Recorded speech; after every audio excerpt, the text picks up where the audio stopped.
Good morning, students. Today we are going to start with the next part of this chapter, human health and diseases. Subtopic immunity, types of immunity. We have completed inborn immunity, and now we are going to start with the acquired immunity. Resistance that an individual acquires during the life is known as acquired immunity. It is also known as the adaptive or specific immunity. That means the immunity that we have adapted. So, which involves the formation of antibodies in the body which neutralize the antigens. So, antigens which are formed in our body which get destroyed by the formation of antibodies. That's why it is called as acquired or active immunity. There are following unique features of it. That is, first, specificity. It is specific for antigen or pathogen because it is made up of T lymphocyte, and that T lymphocyte cells are specific for specific antigen or any particular pathogen. Diversity, it can recognize a vast variety of diverse pathogens or foreign molecules. That means wide range of pathogens and foreign molecules can be identified by this immunity. Discrimination between self and non-self. It can be differentiated between own body cells and foreign material or pathogen which came from outside. So that's why the loss of the body is prevented. Memory. When the immune system encounters specific foreign agent for the first time, it generates an immune response, eliminate the invader. That means any kind of organism, pathogen which enters in a body, antibodies are formed against it and which will remain in the memory of the immune system. As a result, second encounter with the same pathogen brings about the quicker and stronger immune response because our body is already exposed to that pathogen. Innate immunity or acquired immunity, the difference between these two. Innate immunity is present at is present right from the birth, and this is acquired during lifetime. That is acquired. So genetic in nature, that is innate immunity. It is non-genetic in nature, acquired immunity. Innate immunity is non-specific for any particular disease. Acquired immunity is specifically produced against a particular disease. Innate immunity is heritable, can pass to the next generation, but acquired immunity cannot. Types of acquired immunity. There are two types, active and passive. The active one, which is developed individual as a result of antigenic stimulus. So that's why also known as adaptive immunity. So natural active immunity is also two type. Active immunity is also two type. Natural acquired immunity, natural acquired active immunity, and artificial acquired active immunity. Natural acquired active immunity is acquired due to the infection which is called the natural active immunity. It is developed after entry of pathogens in the body, and it is long lasting immunity. That means it is retained for long time in our body. So if a person who have recovered from attack of measles, which is in Marathi called gover, especially the small children's. Measles develop the natural acquired active immunity for measles for lifetime, and that children means that boy or a girl, the child is not going to suffer measles again in his whole lifetime. Active acquired active immunity. It is resistance induced by vaccines. So vaccines is introduced into the body to stimulate the formation of antibodies by immune system. For example, polio vaccine, BCG vaccine, such immunity may be temporary or permanent. So, vaccine is maybe stimulate the formation of antibodies. So, in the vaccine may be inactive viruses are inserted, a virus or a pathogen, we can say, bacteria is inserted in the body, and or we can say a kind of antigens, means a protein invaded to the pathogen. That antigens are introduced into the body. That is a vaccine. Next part, that is passive immunity. It is acquired when ready-made antibodies are received by the body cell. Body cells receives ready-made antibodies. That is, body cells do not take any active part in the production of immunity.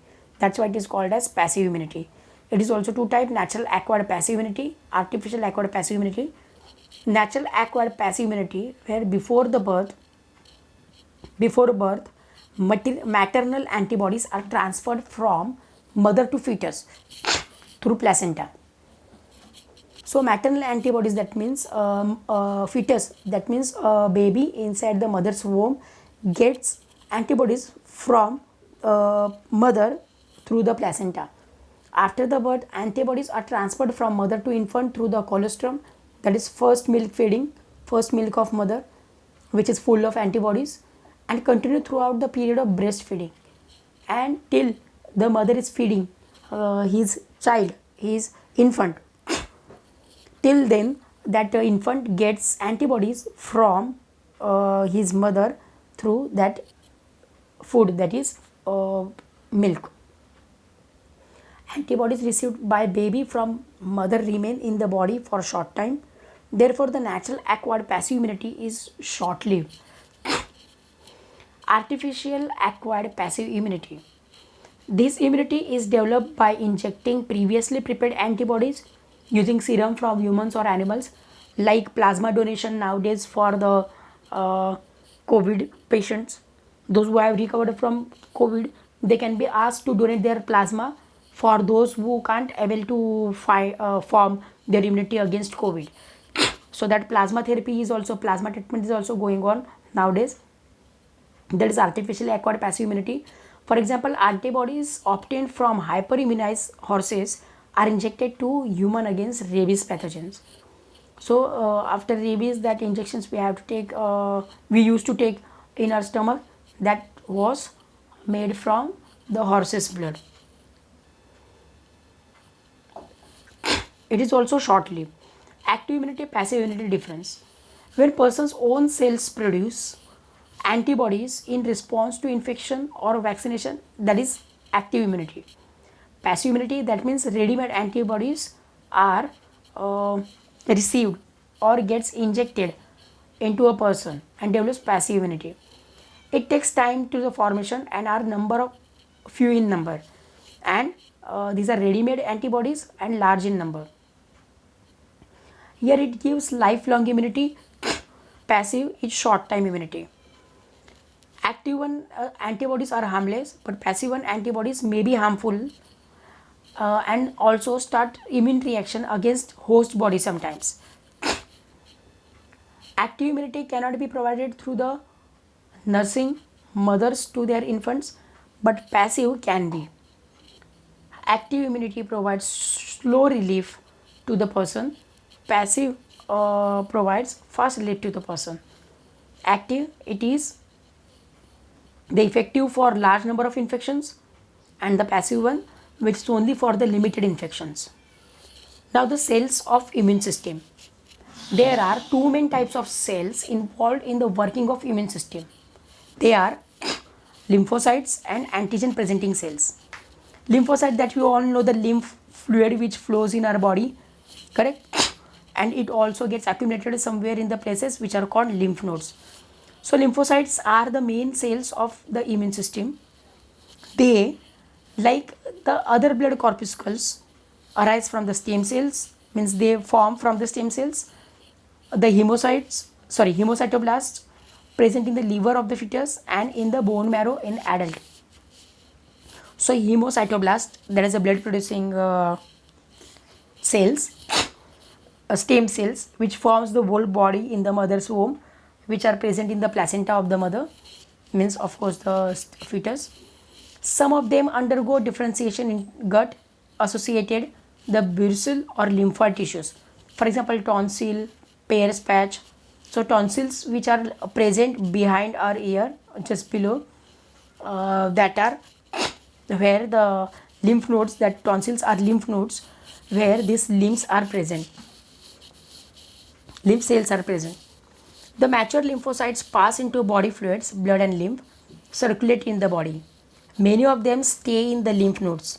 So B lymphocyte, T lymphocyte form the humoral or the antibody mediated immune system, AMIS, or they form cell mediated immune system, CMIS respectively.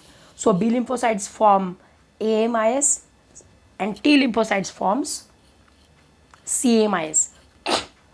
Mechanism of response of T lymphocytes to antigens On coming in contact with antigen, T lymphocyte forms clones of T cells which are similar but they perform different functions.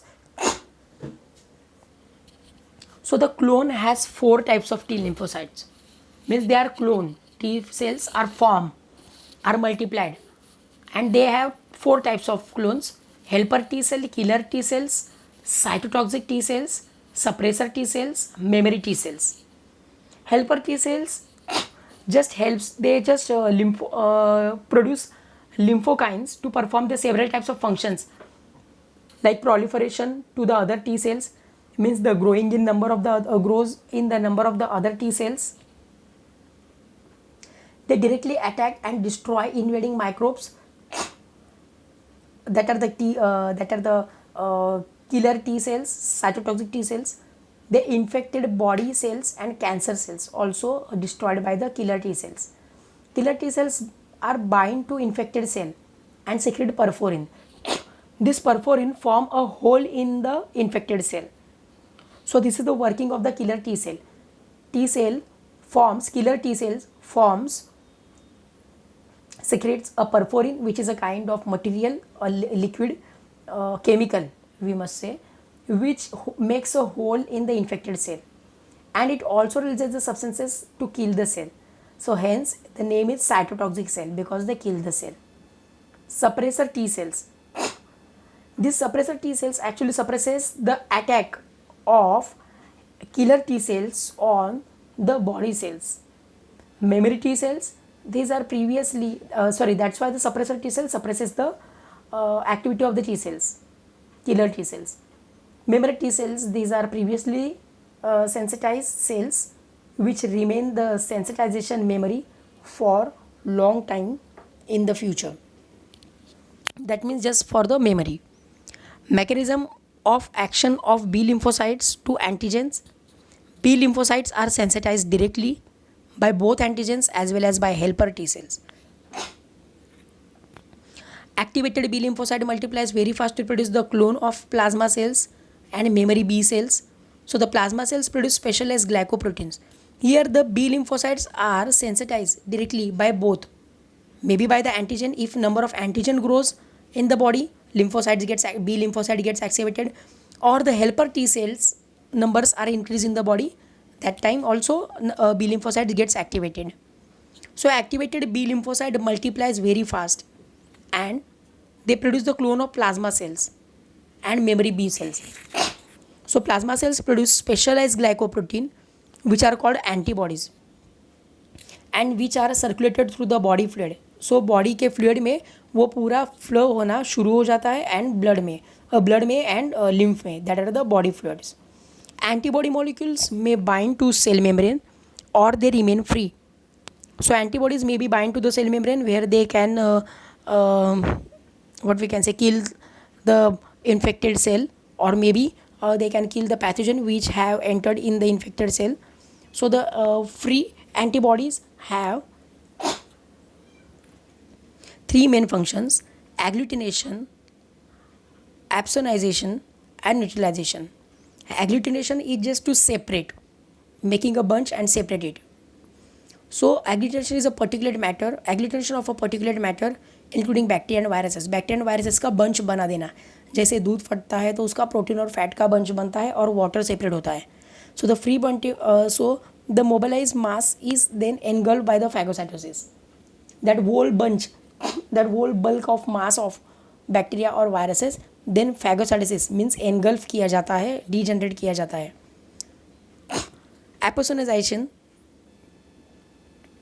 Opsonization or coating of bacteria to facilitate their subsequent phagocytosis by macrophages.